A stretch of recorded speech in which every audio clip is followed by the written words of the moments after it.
Froskurinn really wants you to know that she advocates for her peers and colleagues.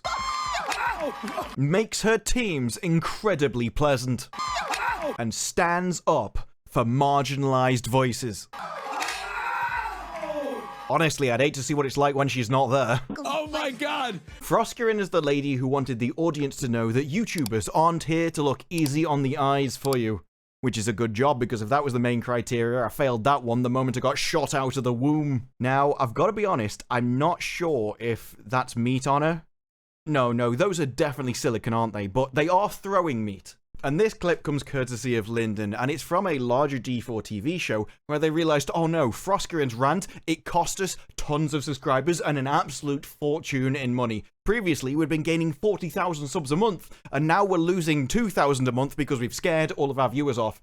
Maybe Froskurinn is wrong, maybe that's a terrible idea, and actually, we should get women there to be nice on the eyes for us. Because, you know, that's what Amouranth does, that's how she's made a lot of money. Maybe they can use her for them to make a lot of money too. It makes a lot of sense, and I can even understand the skit. It's the kind of thing I'd be interested in, well, at least if they were throwing beef. Because let's face it, it wouldn't be the first time a random coward hit me in the face. Because the issue with coming across as a prude that wants to ruin the enjoyment of everybody else is that no one will invite you to any of the fun stuff. It's almost as if trying to take away opportunities for half the population is a bad idea when you're part of that half the population. And I think, as we've already proved, it's not that they're going to stop using other people as part of a good marketing strategy. No. They'll just exclude you from it when it happens. Because the thing is, I remember when Formula 1 banned grid girls. And, if only they'd learnt the same lesson. Because on the one hand, you had the kind of people that were on the grid, and then you had the kind of people that were complaining about the people on the grid.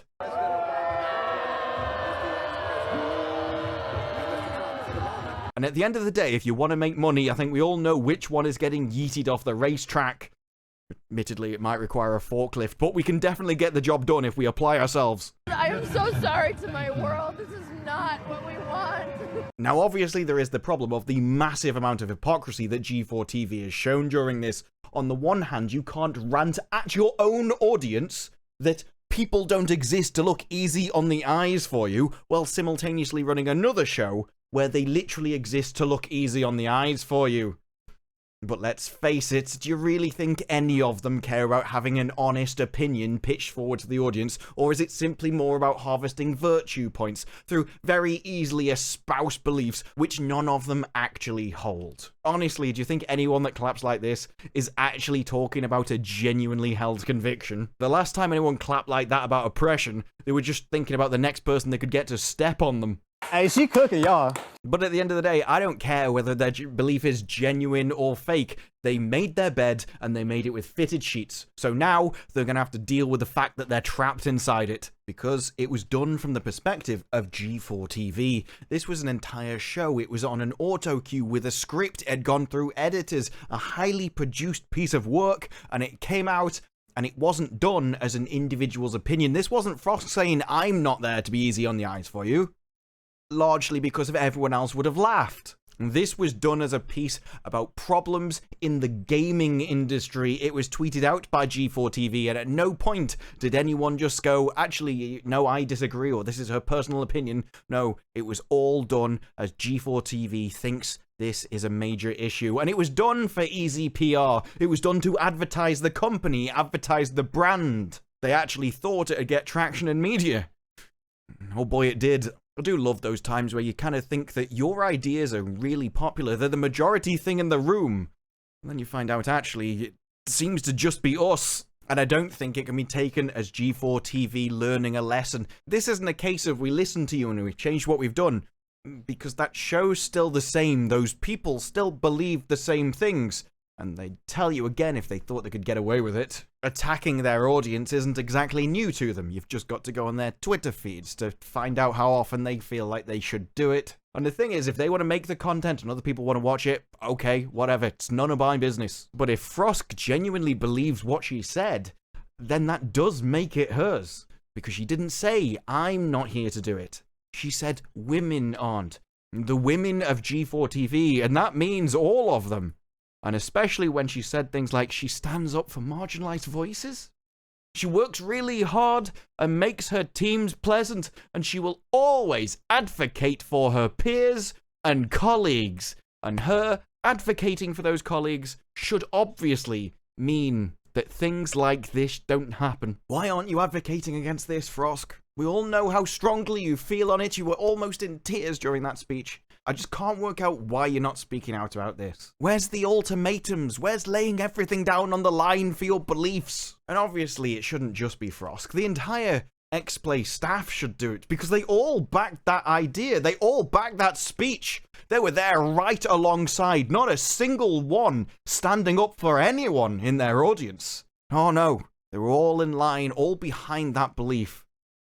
So why don't you advocate for your staff? Unless we are. Maybe this is what Frosk decided to advocate for. Maybe a really helpful, energetic workout environment where all the staff get together and start jerking things into their faces. I don't know. Apparently that's the way it goes nowadays. That is peak entertainment. As far as G4TV is concerned, that's why I'm really happy.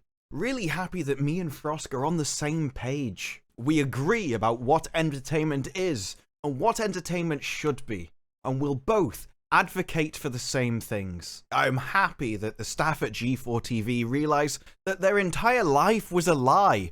All of their beliefs was wrong. Everything they've stood for up until this point and espoused across the internet and their Twitter feeds for years has all been entirely wrong. And they've completely backtracked on all of it, and they're now fully behind G4TV and its new direction into the future.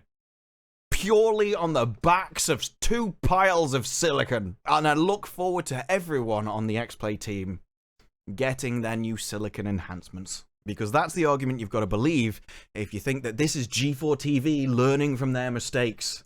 But on the other hand, if you take the hypocrisy route, that we all know that nobody cares about being called a hypocrite. Being called a hypocrite is simply for pointing out to your own side that actually this is going on, or highlighting it to people that don't know what's going on, exactly what's going on.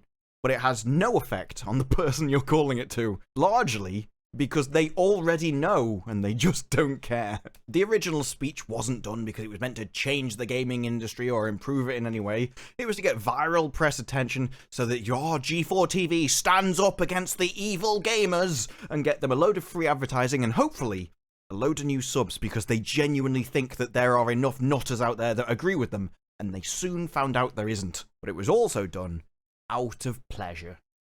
The pleasure of simply saying something to someone, attacking them, humiliating them in public, and them not saying anything back. Largely in this case, because they weren't able to, and so they sent you a message in another way. But that's the problem. If it was done out of marketing, spite, or pleasure, then none of that is from a position of principle.